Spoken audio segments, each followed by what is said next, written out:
नमस्कार, आप देख रहे हैं न्यूज फॉर नेशन और मैं हूं शुभे आपके साथ। लालू प्रसाद यादव के वायरल ऑडियो को लेकर अब बिहार की राजनीति काफी ज्यादा गर्माते हुए नजर आ रही है। दरअसल आपको बता दें कि पिछले दिनों सुशील कुमार मोदी ने पहले ट्वीट किया, एक नंबर जारी किया और ये बताया कि लालू प्रसाद यादव एनडीए के विधायकों से बातचीत करते हैं और ये कहते हैं कि आप हमारे पक्ष में आ जाइए, आप विधानसभा के अध्यक्ष के पद के चुनाव में एब्सेंट हो जाइए। प्रलोभन देते हैं, लालच देते हैं और ये कहते हैं कि हम आपको मंत्री बना देंगे। इसके साथ साथ हम आपको ये भी बताते चले कि हालांकि ये जो ऑडियो की सत्यता है वो कितनी है अभी इस बात की पुष्टि नहीं की गई है, लेकिन इन सब के बीच ये जो मामला है वो पहली बार नहीं हुआ है, पहली दफा ऐसा नहीं हुआ है। इससे पहले भी लालू प्रसाद यादव दूसरे खेमे के जो नेता होते हैं उनको प्रलोभन देते नजर आए हैं। इसको लेकर एक आईपीएस अधिकारी ने खुलासा किया है। दरअसल मोतिहारी के एसपी सुधीर कुमार ने इस बात का खुलासा करते हुए कहा है कि पिछले 6 साल पहले भी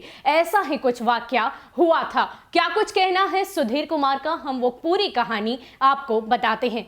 खुद एक आईपीएस अधिकारी ने आप बीती सुनाते हुए ये कहा है कि 6 साल पहले मोतिहारी के एसपी रहे सुधीर कुमार ने लालू यादव को लेकर एक खुलासा करते हुए कहा कि डीआईजी पद से रिटायर हो चुके आईपीएस अधिकारी सुधीर कुमार ने अपने फेसबुक पर लालू यादव के फोन कांड का उल्लेख किया है। उन्होंने लिखा है कि 6 साल पहले मोतिहारी में योगदान के दूसरे या तीसरे दिन मुझे सूचना मिली कि टाउन थाना क्षेत्र में एक बड़ा जुआ चलता है जिसमें नित्य लाखों का वारा न्यारा होता है। मैंने सर्जेंट मेजर मोहम्मद मुसलुद्दीन को बुलाकर कहा कि आपको पुलिस लाइन से फोर्स देकर अपने नेतृत्व में जुए के एक अड्डे पर रेड करनी है, लेकिन टाउन थाने के किसी स्टाफ को जानकारी नहीं होनी चाहिए। मेजर मुसलुद्दीन ने आदेश का पालन करते हुए 26 लोगों को गिरफ्तार किया और एक बड़ी रकम भी बरामद की। मैं बहुत खुश हुआ। रिटायर आईपीएस अधिकारी आगे लिखते हैं कि पुलिस की कार्रवाई के बाद 2-3 पत्रकार आए। उन्होंने बताया कि सर, आपने राम बिचारी राय को गिरफ्तार कर बिरनी के खोते में हाथ डाल दिया है, आज रात आप सो नहीं पाएंगे।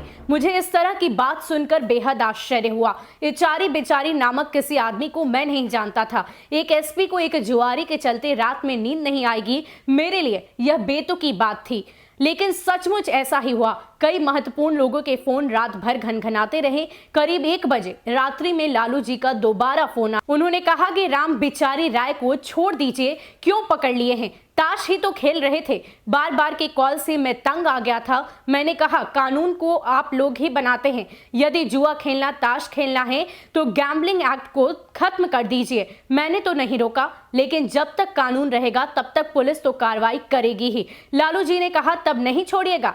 मैंने सॉफ्ट स्वर में कहा नहीं। फिर उनका टेलीफोन नहीं आया। सुधीर कुमार ने आगे लिखा है कि करीब आधे घंटे बाद सीएम हाउस से संबंध एक आईएएस का टेलीफोन आया। उन्होंने पूरी घटना के बारे में पूछा। मैंने स्पष्ट कर दिया कि प्रेस कॉन्फ्रेंस कर चुका हूं, किसी को छोड़ने का प्रश्न ही नहीं है। अंत में श्री सिंह जी का कॉल आया। वो नीतीश कुमार जी के सबसे विश्वसनीय माने जाते थे। उन्होंने कहा कोई बात नहीं। फिर मेरे मोबाइल पर उनका मैसेज आया जिसमें मुझे शाबाशी दी गई थी।